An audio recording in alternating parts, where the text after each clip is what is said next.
السلام عليكم ورحمة الله وبركاته ومغفرة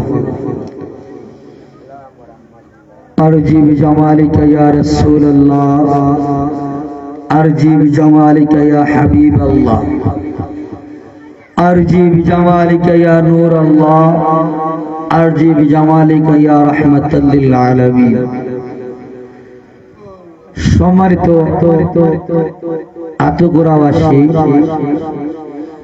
সকলের কাছে আকুল আবেদন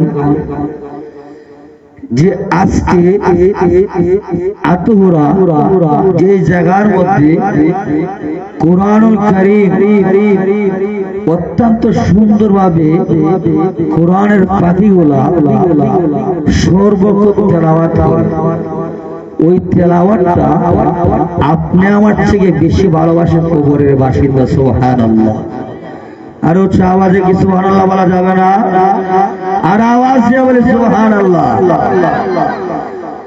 আল্লাহ পাক রব্বুল আলামিন এর বান্দা হিসাবে সকলের কাছে আকুল আবেদন চরণে হাত রেখে বলি, যদিও আজকে এই জায়গাটা মাদ্রাসার সামনের একটা ময়দান, রাসূল বলেন যে এই জায়গার মধ্যে কোরআনুল কারীমের, কোরআন এবং হাদিসের, আমার এবং আমার রাসূলের শানওয়ান ইসমত আজমতের আলোচনা হয়, ওই জায়গাটা গত দিন যদিও ওই জায়গাটা একটা মাদ্রাসার সামনের জায়গা ছিল, কিন্তু নিঃসন্দেহে আজকে এই জায়গাটা হচ্ছে জান্নাতের বাগান। চিল্লায় বলি সুবহানাল্লাহ।